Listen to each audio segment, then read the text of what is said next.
have no desire to be a brain box, as well you know. How dull.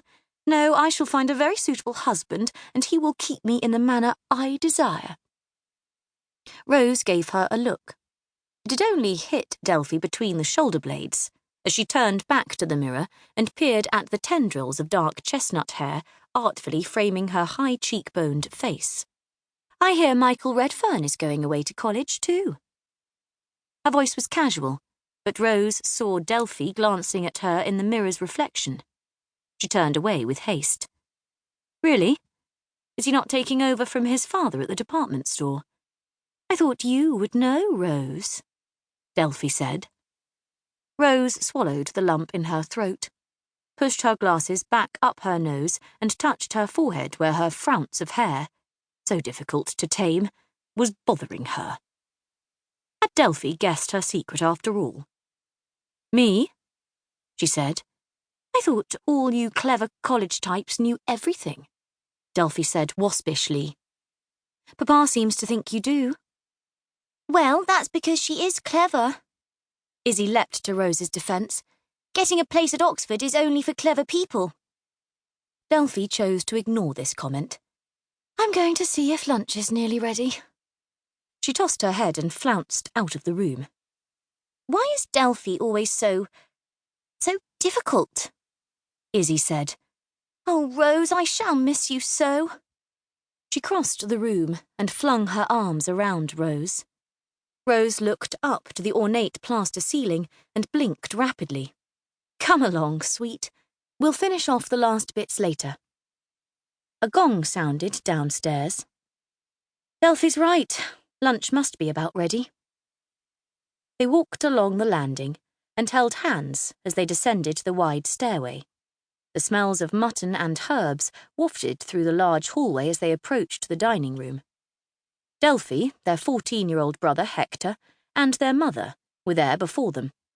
Mr. Strong entered the well-proportioned dining room, and they all sat at the oval mahogany table.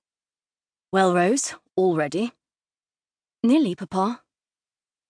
It was normal for this family, if unusual among their peers, to discuss major events around the dinner table. While Mr. Strong was strict, he believed his girls, as well as his son, should have every educational opportunity open to them. They were fortunate. Their mother had often said, You need to be able to converse with a future husband in an educated and informed way. Also, if, God forbid, one of you ends up as an independent woman, you will have something to fall back on, too. That's why he encourages you to be interested in current affairs. Be grateful, girls. You are born into a modern, caring and proper family. There is still unrest by these blasted suffragette women.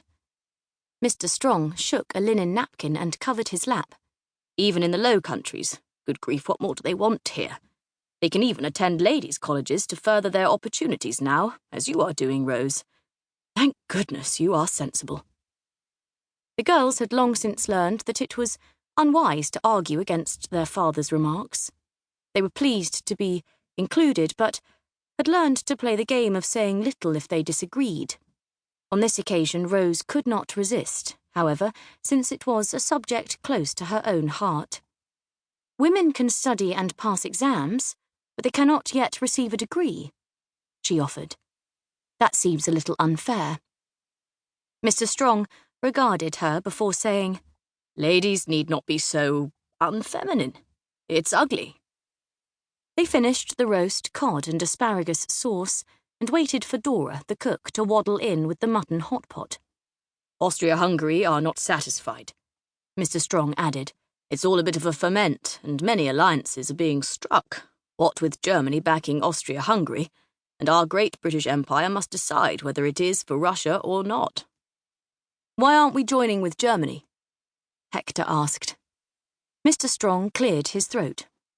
Germany is getting too big for its boots. It's trying to dominate Europe, increasing its navy as well as its army. We can see Germany eyeing up some of our colonial territories. Can't be having that now, can we? All this talk of aggression, Mrs. Strong ventured, is tiresome at the table. Isn't there something more pleasant we can talk about? I was reading a report of the horticulture